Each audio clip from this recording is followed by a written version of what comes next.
बिस्मिल्लाहिर्रहमानिर्रहीम। अस्सलाम वालेकुम स्टूडेंट्स। आज हम पढ़ेंगे मिस्टेक में जो है हमारे पास कौन सा सेक्शन आ जाता है मैं आपको बताती हूँ। आज जो है हमने सेक्शन 20 से लेकर सेक्शन 24 तक डिस्कस करना है। तो let's start. Mistake and consent.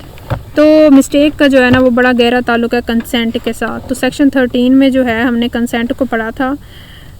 Consent जो है वो एक रिक्वायरमेंट होती है एग्रीमेंट की। सेक्शन 13 क्या कहता है, 2 parties are said to consent when they agree upon the same thing in the same sense. Requirement of consent क्या है, number 1 parties must agree on the same thing, number 2 they must agree in the same sense, this is called consensus ad idem. ठीक है, जब एक parties जो है दोनों parties एक ही चीज़ पर एग्री कर जाती हैं और एक ही सेंस में एग्री कर जाती हैं, यानी वो एक ही चीज़ पर एग्री करें। ये नहीं है कि अगर सेम थिंग है तो उसका मतलब है कोई और क्वालिटी की है, क्वालिटी भी सही है, वही चीज़ है, वही उसी टाइम पर है, तो उसको हम कहते हैं same thing same sense. Consensus ad idem भी कहा जाता है। तो इसको हम कहते हैं कि ये कंसेंट है। और कंसेंट जो है वो एग्रीमेंट का एक इसेंशियल एलिमेंट है, रिक्वायरमेंट है। Mistake in law of contract. तो अब ये मिस्टेक कब होती है, sometimes parties do not agree on the same thing, और if they agree on the same thing they do not agree in the same sense. This happens because of mistake negates nullifies consent. ठीक है, बाज़ औक़ात जो है party वो same thing पर agree नहीं करती, और अगर करती है तो सेम सेंस में नहीं करती। सेम सेंस में किस तरह नहीं करती, जैसे दोनों पार्टीज़ ने एग्री किया भाई हम जो है, एक पार्टी कहती है मैं अपना घोड़ा बेचूंगी, दूसरा कहता है ठीक है। अब घोड़ा तो दोनों ने मान लिया, थिंग तो सेम ही है, लेकिन मे बी अगली पार्टी समझ रही थी कि मुझे वाइट वाला घोड़ा बेच रहा है, लेकिन पहले वाले का इरादा ब्लैक वाला था, तो सेम सेंस नहीं बना इसमें। ठीक है, इसको हम कहेंगे कि दोनों का होना ज़रूरी है, सेम थिंग और सेम सेंस दोनों का होना ज़रूरी है, और दोनों में जो है दोनों की कंसेंट पार्टीज़ की होगी तब ही मतलब है कंसेंसस एडिडम होगा। और जब इनमें से कोई एक चीज़ नहीं होगी प्रेजेंट, या दोनों चीज़ें नहीं प्रेजेंट होंगी, तो हम उसको कहेंगे mistake in law of contract. तो मिस्टेक में देख लेते हैं, मिस्टेक की 2 काइंड्स होती हैं, mistake of fact, mistake of law. Mistake of fact क्या है, a mistake as to the facts of the agreement. ठीक है ना, एग्रीमेंट के फैक्ट्स में कोई मिस्टेक होना। जैसे 2 बंदों ने कॉन्ट्रैक्ट किया कि एक ने कहा कि मैं हॉर्स सेल करूंगा, दूसरे ने कहा मैं परचेज़ करूंगा, अंदर पता चला कि जी हॉर्स मर चुका है, तो अब क्या होगी, mistake of fact. Mistake of law, mistake as to any law applicable in Pakistan में कोई लॉ था उसको समझने में गलती हो गई, इसको हम कहेंगे मिस्टेक ऑफ लॉ। जैसे लिमिटेशन एक्ट था, उसमें जो है कैंसिलेशन डॉक्यूमेंट्स की 3 ईयर्स पीरियड था, पार्टी समझ रही थी नहीं जी 2 साल है, तो फिर ये होगी mistake of law. Mistake of fact जो है बायलैटरल मिस्टेक भी हो सकती है और यूनिलैटरल मिस्टेक भी हो सकती है। बायलैटरल मिस्टेक में दोनों पार्टीज़ जो है मिस्टेक पर होती हैं, और यूनिलैटरल मिस्टेक में जो है वो एक पार्टी मिस्टेक पर होती है, यानी एक पार्टी जो है वो उसको गलत समझ रही होती है, दूसरी पार्टी उसको सही समझ रही होती है। Effect of bilateral mistake section 20 में दिया हुआ है। इफेक्ट क्या होता है बायलैटरल मिस्टेक का, वेयर बोथ पार्टीज जो है agreement are under a mistake as to the matter of fact essential to the agreement is void. जब दोनों पार्टीज जो है मिस्टेक पर हैं और किस सब्जेक्ट मैटर जो है उसको लेकर गया फैक्ट है, मतलब उसको लेके वो मिस्टेक पर हैं, as to the matter of fact essential to the agreement. तो फिर जब matter essential to the agreement matter of fact है, उसको लेके गलती कर रही हैं, दोनों पार्टीज़ कर रही हैं, तो फिर क्या होगा, एग्रीमेंट वॉइड हो जाएगा। एक्सप्लेनेशन क्या है इसकी, an erroneous wrong opinion as to the value of the thing which forms the subject matter of agreement is not considered to be a mistake as to the matter of fact. यानी अगर एक erroneous wrong opinion किसी ने दिया है किसी चीज़ की जो है वैल्यू को लेके, which form the subject matter of agreement, तो फिर वो जो वैल्यू को लेके ओपिनियन दिया गया ना, उसको हम ये नहीं कहेंगे कि ये कोई मिस्टेक है, मतलब is not consider to be a mistake as to the matter of fact. तो वो mistake as to the matter of fact नहीं होती। ठीक है ना, चीज़ तो वही है ना, बस उसकी वैल्यू को आगे पीछे थोड़ा सा कर रहे हैं, तो वो mistake as to the matter of fact नहीं होती। Mistake as to the matter of fact कब होती है, जब चीज़ को लेके जो मेन चीज़ है एग्रीमेंट की उसको लेके गलती कर दी है। जैसे मैंने आपको हॉर्स का बताया के अंदर मर चुका था घोड़ा, तो mistake as to the matter of fact हो गई। तो इफेक्ट ऑफ बायलैटरल मिस्टेक क्या है, bilateral mistake of fact renders agreement void, the consent of party is not free in such a mistake because consent has been caused by mistake of both parties must be mistaken as the fact essential to the agreement which means that there must be a mistake as to the material fact of the case. ठीक है, material fact of the case से जो है essential होना चाहिए इस case में कि मिस्टेक हुई है, ठीक है ना। वो जो फैक्ट्स इसेंशियल थे टू द एग्रीमेंट उनको लेके जो है वो गलती हुई है और दोनों पार्टीज से हुई है, तब बायलैटरल मिस्टेक होगी। This means that fact should be of such a nature that goes to the root of the agreement and frustrates the object of the agreement. Fact essential to the agreement कब होगा कि जब वो पूरे contract को हिला के रख दे, ठीक है ना, पूरे कॉन्ट्रैक्ट की रूट्स को हिला के रख दे। जैसे मैंने आपको एग्जांपल दिया, हॉर्स के अंदर हॉर्स ही मर चुका था, तो अब कॉन्ट्रैक्ट किस चीज़ का हुआ, पूरा एग्रीमेंट ही खत्म हो गया। एग्जाम्पल है when parties agree to sell and purchase a specific article and it happens that at the time of the agreement the article is not in existence, ठीक है, there is common mistake as to an essential fact and the agreement is void. वही चीज़ लिखी हुई है, कोई भी specific article ले लें और फिर बाद में पता चलता है कि वो आर्टिकल एग्जिस्टेंस में ही नहीं है। जैसे मैंने आपको हॉर्स को बताया कि वो एग्जिस्टेंस में ही नहीं था, बाहर पार्टीज कॉन्ट्रैक्ट कर रही थी, तो क्या होगा, फिर क्या होगा, ये होगी mistake as to an essential fact होगी and the agreement is void. आगे देखते हैं, contract caused by mistake of one party as to the matter of fact unilateral mistake. Section 22 में दिया हुआ है कि इसका इफेक्ट क्या होता है।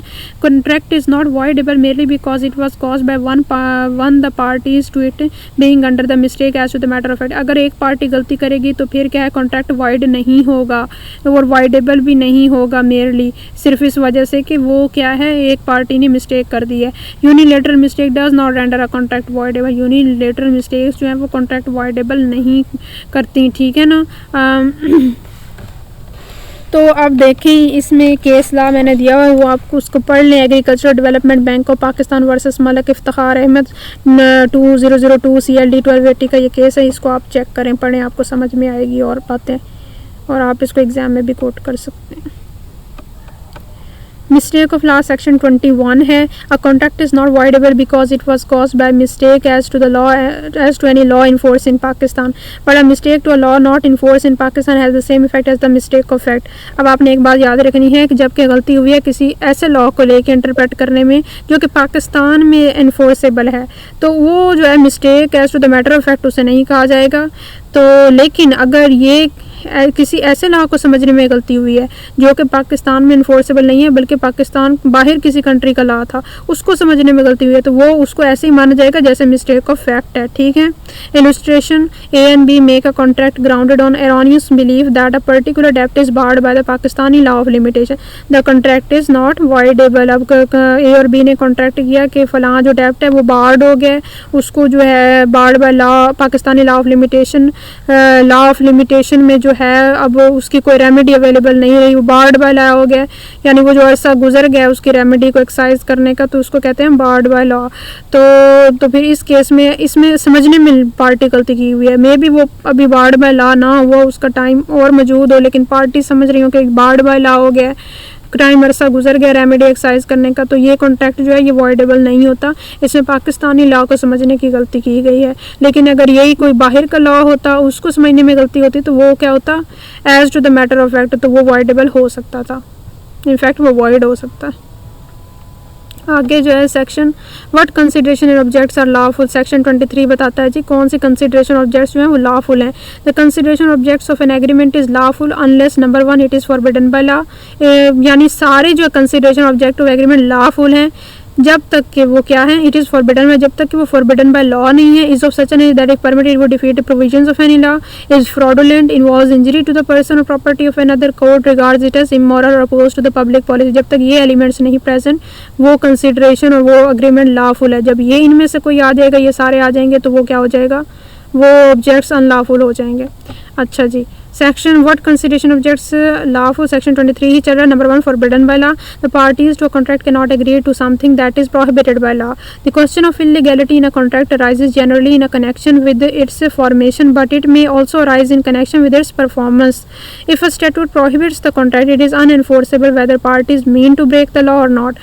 ऐसी कोई भी चीज़ जो फॉरबिडन वाला लॉ ने उसको साफ लफ्ज़ों में रोक दिया कि आप इस चीज़ पर कॉन्ट्रैक्ट नहीं कर सकते, तो वो अनलॉफुल कंसिडरेशन, अनलॉफुल ऑब्जेक्ट समझा जाएगा। उसकी परफॉर्मेंस अगर को लेके अगर कोई चीज़ वो अनलॉफुल परफॉर्मेंस है तभी वो अनलॉफुल ऑब्जेक्ट कंसिडर किया जाए, अनलॉफुल कंसिडरेशन कंसिडर की जाएगी। नंबर 2 है agreement to defeat the provisions of law, या फिर किसी ऐसी चीज़ को लेकर कॉन्ट्रैक्ट हो रहा है जो कि किसी लॉ की प्रोविजन को डिफीट कर रही है, उसके खिलाफ जा रही है। For consideration object of an agreement is meant to defeat negate provision of any law applicable in Pakistan. It is an unlawful object or consideration. Example: an agreement to enhance the period of limitation or a promise by defendant not to raise the plea of limitation is in effect an agreement to defeat the provision of Limitation Act 1908. ठीक है ना।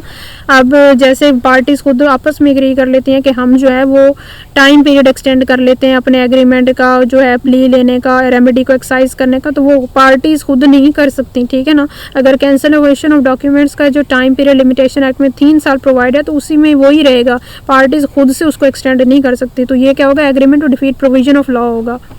तो 3 जो है consideration और object is fraudulent, जब consideration और object fraudulent हो। An agreement between 2 persons to commit fraud on a third party is void, ठीक है।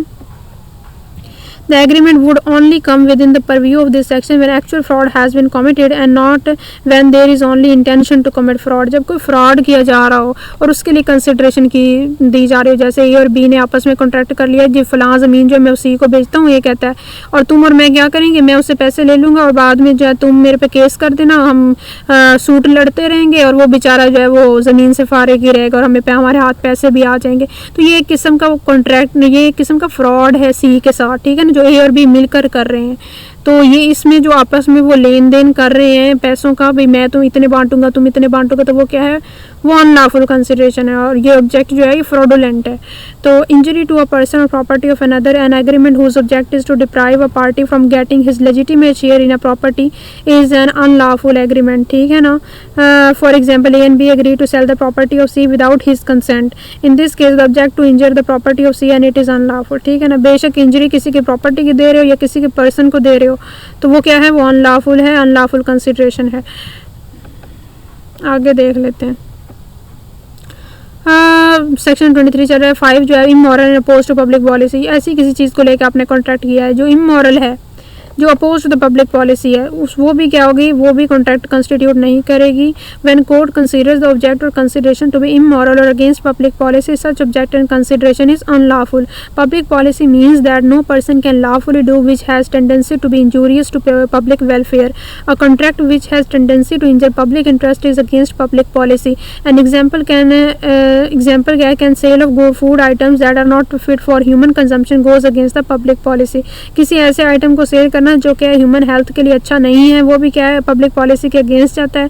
An agreement entered into two promote corruption is also against the public policy. तो ये सारे क्या है, अनलॉफुल कंसिडरेशन, अनलॉफुल ऑब्जेक्ट, इन पर जो है वो कॉन्ट्रैक्ट नहीं हो सकता। इफेक्ट ऑफ अनलॉफुल ऑब्जेक्ट और कंसिडरेशन, सेक्शन 24 क्या कहता है, if any part of a single consideration for one और मोर ऑब्जेक्ट्स और एनी वन और any part of any one of the several consideration for a single object is unlawful, the agreement is void. यानी कोई भी part जो है वो single consideration है या एक ऑब्जेक्ट की या एक से ज़्यादा ऑब्जेक्ट की, और एनी वन और any part of any one of the several consideration, या किसी सेवरल कंसिडरेशन में कोई पार्ट है तो वो अनलॉफुल ही होगी, ठीक है ना, और वो एग्रीमेंट वॉइड होगा। एक्सप्लेनेशन क्या है, अनलॉफुलनेस और illegality is indirectly connected with a perfectly legal contract. The contract is rendered unlawful और illegal. Indivisible contracts, where contracts consist of terms and conditions and each condition does not form a separate contract but form a part of only one contract, then if any part of the consideration object is unlawful it would render the whole contract void. ऐसी terms और conditions पर contract किया गया है जिसको separate नहीं किया जा सकता, जिसमें जो है आधी कंडीशंस जो है लॉफुल हैं, आधी कंडीशंस अनलॉफुल हैं। तो अगर वो सेपरेट नहीं किया, जैसे मैं आपको एग्जांपल देती हूँ कि एक ए ने जो है वो बी को एम्प्लॉय किया, उसने कहा मैं आपको 10,000 दूंगा। 10,000 में आपने क्या करना है, हमारी जो है वो क्लॉथ्स फैक्ट्री के सेल करने हैं, ठीक है, और बाकी जो है ना कुछ ड्रग्स हैं वो आपने वो भी सेल करने हैं, ठीक है ना, लेकिन वो सबसे छुप छुपा के करने हैं। तो आपको उस सारे के लिए जो पेमेंट मिलेगी वो 10,000 है, ठीक है। अब वो सारे के लिए 10,000 उसने रख दिया। अब इसमें कोई सेपरेशन नहीं हो सकती, इंडिविजिबल कॉन्ट्रैक्ट उसने किया है। तो अगर वो कहता है इतने इसके लिए इतना है और इसके लिए इतना है, तो वो भी डिविजिबल था, लेकिन उसने कहा जी सारे के लिए मैं इतना पे करूँगा, तो इंडिविजिबल हो गया और ये पूरा का पूरा वॉइड हो गया, ठीक है ना।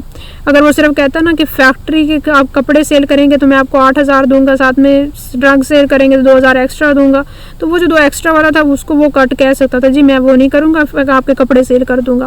तो वो था जो कपड़े सेल करने तक की बात है ना, वो जो है वो लॉफुल है, ठीक है, वो लॉफुल कॉन्ट्रैक्ट है। तो वो डिविजिबल कॉन्ट्रैक्ट्स में जो लॉफुल पार्ट होता है उसको मतलब है लॉफुल कॉन्ट्रैक्ट बना जाता है, अनलॉफुल को आपको क्या कर सकते हैं, अवॉइड कर सकते हैं। वे different clauses of contract are separable, then if one clause is void it will not have any effect on the other clauses which are valid. तो आज के लिए इतना ही। Please like and subscribe my channel और इसको spread करें ताकि सबकी हेल्प हो सके, सबको बातें समझ में आ सकें। मुझे अपनी दुआओं में याद रखें। अल्लाह हाफिज़।